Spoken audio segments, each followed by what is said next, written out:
Part 2 of Chapter 1, How to Analyze People on Sight. Fat people love leisure. A chance to do as we please, especially to do as little hard work as possible, is a secret desire of almost everybody. But the fat man takes the prize for wanting it most. Not a strenuous worker. He is not constructed to work hard like some of the other types, as we shall see in subsequent chapters. His overweight is not only a handicap in that it slows down his movements, but it tends to slow down all his vital processes as well, and to overload his heart. This gives him a chronic feeling of heaviness and inertia. Everybody likes him. But nature must have intended fat people to manage the rest of us instead of taking a hand at the heavy work. She made them adverse to toil, and then made them so likable that they can usually get the rest of us to do their hardest work for them. The world managed by fat people. When he is brainy, the fat man never stays in the lower ranks of subordinates. He may get a late start in an establishment, but he will soon make those over him like him so well they will promote him to a chief clerkship, a foremanship, or a managership. Once there, he will make those under him so fond of him that they will work long and hard for him. Fat men to the top. In this way, the fat man of real brains goes straight to the top, while others look on and bewail the fact that they do most of the actual work. They fail to recognize that the world always pays the big salaries not for hard work, but for head work, and not so much for working yourself as for your ability to get others to work. The popular politician. This capacity for managing, controlling, and winning others is what enables this type to succeed so well in politics. The fat man knows how to get votes. He mixes with everybody, jokes with everybody, remembers to ask how the children are, and pretty soon he's the head of his ward. Almost every big political boss is fat. Makes others work. One man is but one man, and at best can do little more than a good man-sized day of work. But a man who can induce a dozen other man-machines to speed up and turn out a full day's work apiece doesn't need to work his own hands. He serves his employer more valuable as an overseer, foreman, or supervisor. The fat salesman. A fat drummer is such a common phrase that we would think our ears deceived us did anyone speak of a thin one. Approach 5 people and say, "A traveling salesman." Each will tell you that the picture this conjures in his imagination is of a fat, round, roly-poly, good-natured, pretty clever man whom everybody likes. For the fat men are born salesmen, and they make up a large percentage of that profession. Salesmanship requires mentality plus a pleasing personality. The fat man qualifies easily in the matter of personality. Then he makes little or much money from salesmanship according to his mental capacity. The drummer's funny stories. You will note that the conversation of fat people is well sprinkled with funny stories. They enjoy a good joke better than any other type, for a reason which will become more and more apparent to you. That salesmen are popularly supposed to regale each customer with yarns till he gasps for breath, and to get his signature on the dotted line while he is in that weakened condition, is more or less of a myth. It originated from the fact that most salesmen are fat, and that fat people tell stories well. Jokes at fat men's expense.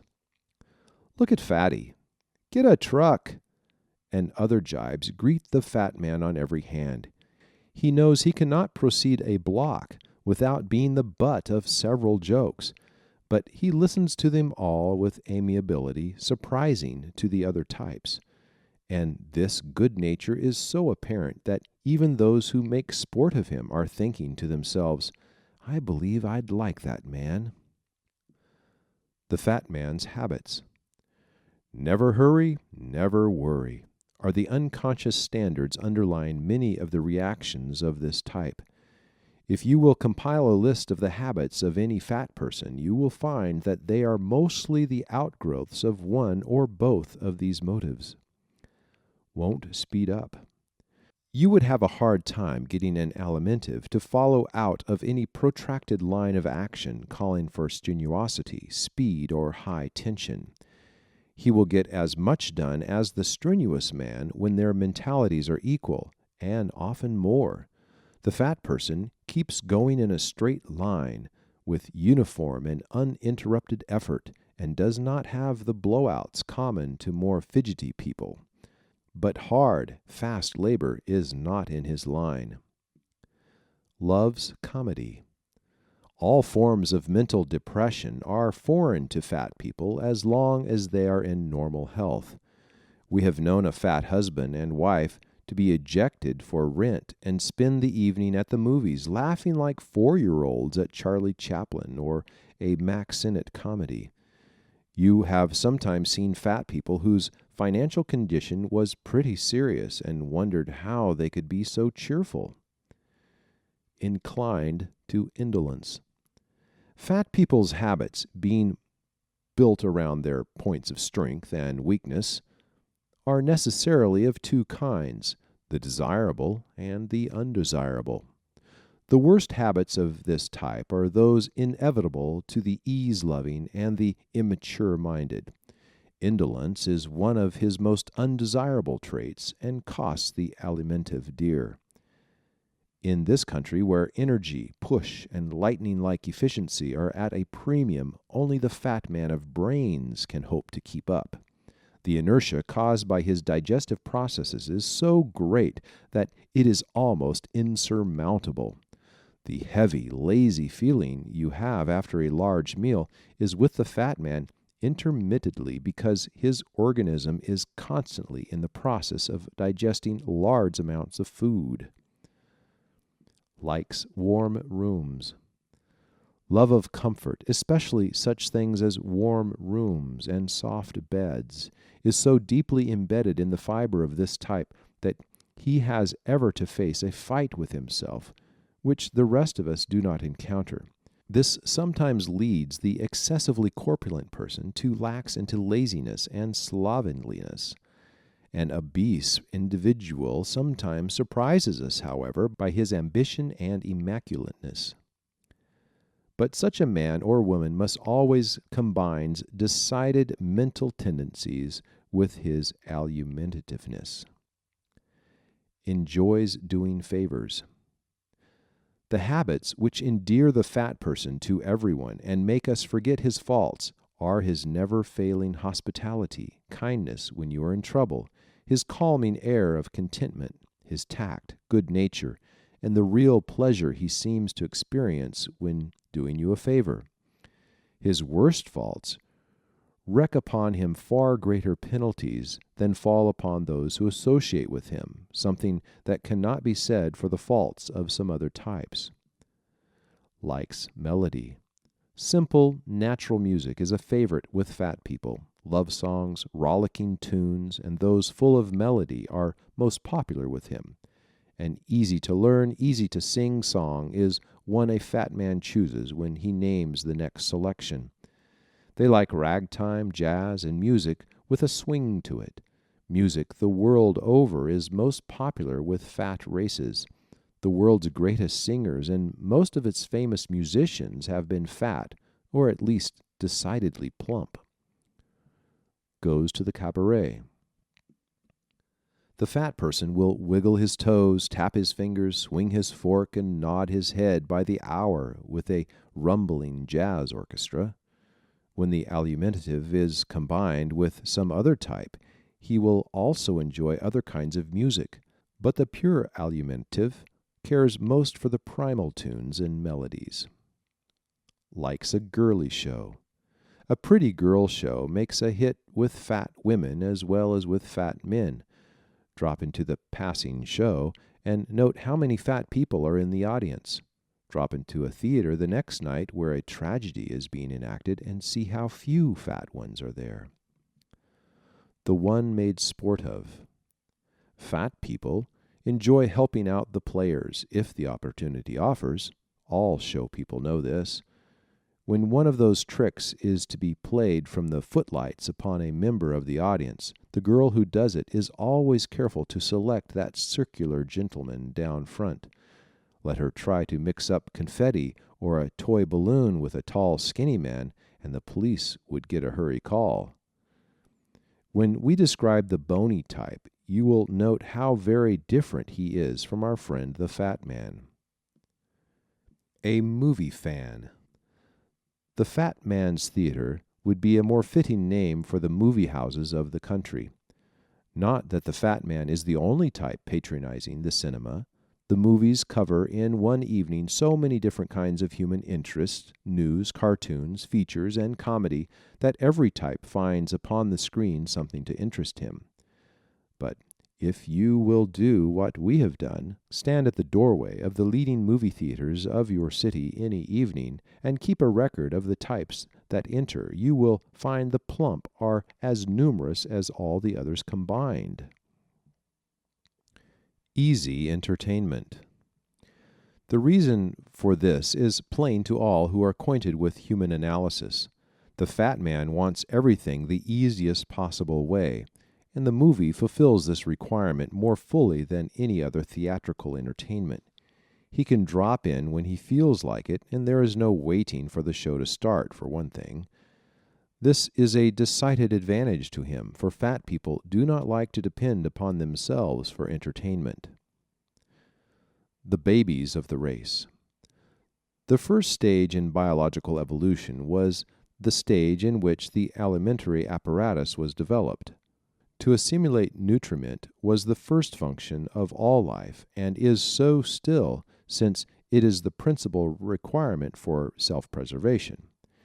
Being the first and most elemental of our 5 physiological systems, the alimentive, when it overtops the others, produces a more elemental, infantile nature. The pure alimentive has rightly been called, quote, the baby of the race, end quote. This accounts for many of the characteristics of the extremely fat person, including the fact that it is difficult for him to amuse himself. He, of all types, likes most to be amused, and very simple toys and activities are sufficient to do it. Loves the circus. A serious drama or problem play usually bores him, but he seldom misses a circus. The fat person expresses his immaturity also in that he likes to be petted, made over, and looked after. Like the infant, he demands food first. Almost the only time a fat man loses his temper is when he has been deprived of his food. The next demand on his list is sleep, another characteristic of the immature. Give a fat man 3 squares a day and plenty of sleep and a comfortable bed, and he will walk off with the prize for good humor 365 days in the year. Next to sleep, he demands warm clothing in winter and steam heat when the wintry winds blow. Fat people at the beach. If it were not for the exertion required in getting to and from the beaches, dressing and undressing, and the momentary coldness of the water, many more alimentives would go to the beaches in summer than do. Not strenuous. Anything to be popular with the alimentive must be easy to get, easy to do, easy to get away from, easy to drop in if he feels like it. Anything requiring the expenditure of great energy, even though it promises pleasure when achieved, is usually passed over by the fat people.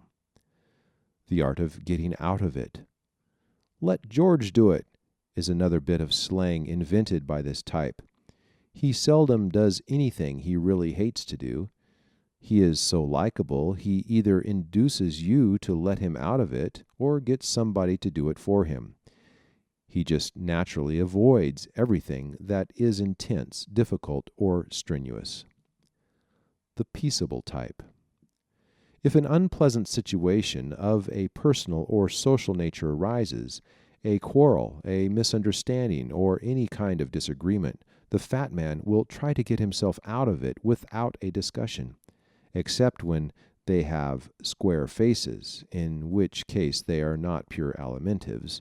Extremely fat people do not mix up in their neighborhood, family, church, club, or political quarrels. It is too much trouble for one thing, and for another it is opposed to his peaceable, untensed nature. Avoids expensive quarrels. The fat man has his eye on personal advantages and promotions, and he knows that quarrels are expensive, not alone in the chances they lose him, but in nerve force and peace of mind. The fat man knows instinctively that peace times are the most profitable times, and though he is not for peace at any price, so far as the country is concerned, he certainly is much inclined that way where he is personally concerned. You will be amused to notice how this peace-loving quality increases as one's weight increases. The more fat any individual is, the more he is inclined to get what he wants without hostility. The real thing. The favorite good time of an Alimentive is one where there are plenty of refreshments. A dinner invitation always makes a hit with him, but beware that you do not lure a fat person into your home and give him a tea with lemon wisp where he expected a full meal. Always ready for food. Substantial viands can be served to him any hour of the day or night with the certainty of pleasing him. He loves a banquet, provided he is not expected to make a speech. The fat man has a harder time than any other listening to long speeches. The fashion of trying to mix the two most opposite extremes, food and ideas, and expecting them to go down, was due to our misunderstanding of the real nature of human beings. It is rapidly going out, as must every fashion which fails to take the human instincts into account. Avoids sports. No prizes lure a fat man into strenuous physical exercise or violent sports. Although we have witnessed numerous state, national, and international tennis, polo, rowing, sprinting, hurdling, and swimming contestants, we have not seen one player who was fat enough to be included in the pure Alimentive type. The grandstands, bleachers, and touring cars at these contests contain a generous number of fat people, but their conversation indicated that they were present more from personal interest in some contestant than in the game itself. The nearest a fat man usually comes to taking strenuous exercise is to drive in an open car. The more easeful that car, the better he likes it. He avoids long walks as he would the plague, and catches a street car for a 2-block trip. The personal element. Due to his immaturity, the fat person gives little thought to anything save those things which affect him personally. The calm exterior, unruffled countenance, and air of deliberation he sometimes wears, and which have occasionally passed for judicial qualities, are largely the results of the fact that the Alimentive refuses to get stirred up over anything that does not concern him personally. This personal element will be found to dominate the activities, conversation, and interests of the Alimentive. For him to like a thing or buy a thing, it must come pretty near being something he can eat, wear, live in, or otherwise personally enjoy. He confines himself to the concrete and tangible. But most of all, he confines himself to things out of which he gets something for himself. Reading. The fat man is no reader, but when he does read, it is nearly always something funny, simple, or sentimental. In newspapers, he reads the funnies. Magazine stories, if short and full of sentiment, attract him. He seldom reads an editorial and is not a bookworm. The newspaper furnishes practically all of the fat man's reading. He seldom owns a library unless he is very rich, and then it is usually for show. Avoids bookstores. In making the investigations for this course, we interviewed many clerks in the bookstores of leading cities throughout the United States. Without exception, they stated that few extremely fat people patronize them.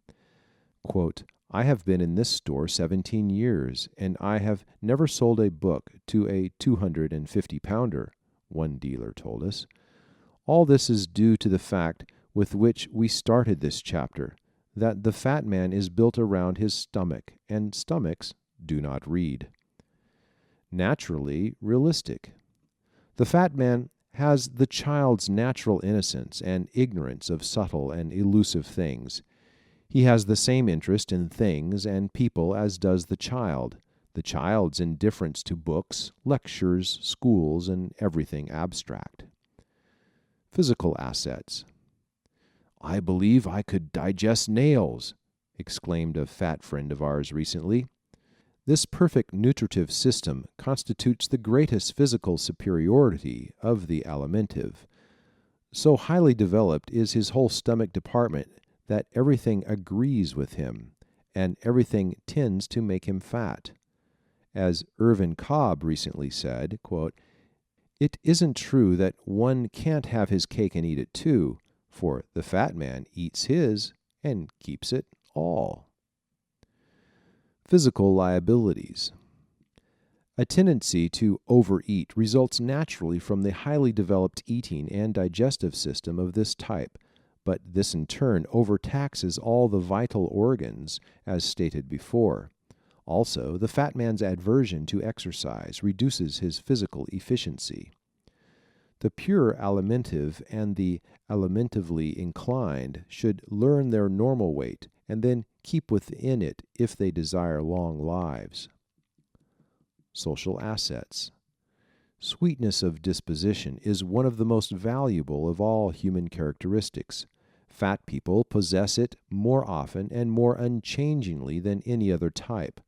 Other social assets of this type are amiableness, affability, hospitality, and approachableness. Social liabilities.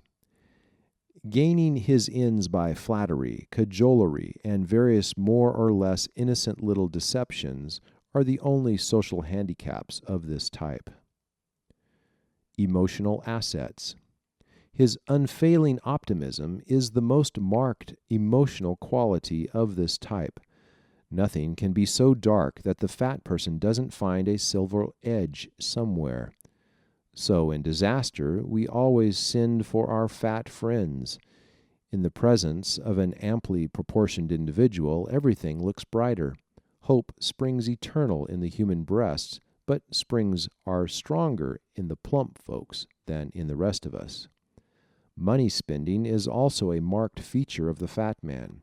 His emotions are outgoing, never ingrowing. A stingy fat man is unknown. Emotional liabilities. A tendency to become spoiled, to pout, and to take out his resentments in babyish ways are the emotional weaknesses of this type. These, as you will note, are the natural reactions of childhood, from which he never fully emerges. Business assets.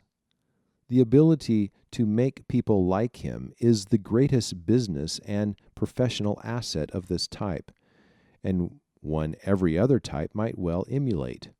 The average-minded fat man near the door of a business establishment will make more customers in a month by his geniality, joviality, and sociableness than a dozen brilliant thinkers will in a year. Every business that deals directly with the public should have at least one fat person in it. Business liabilities. A habit of evading responsibility and of getting out from under constitutes the inclination most harmful to the business or professional ambitions of this type. Again, it is the child in him trying to escape the task set for it and at the same time to avoid punishment. Domestic strength. Love of home is a distinguishing domestic trait of all fat people. The fat man's provision for his family is usually as complete as his circumstances will permit, and he often stretches it a point. As parents, fat men and women are almost too easygoing for their own future happiness, for they spoil their children. But they are more loved by their children than any other type. Being so nearly children themselves, they make equals of their children, enter into their games, and live their lives with them. Domestic weakness.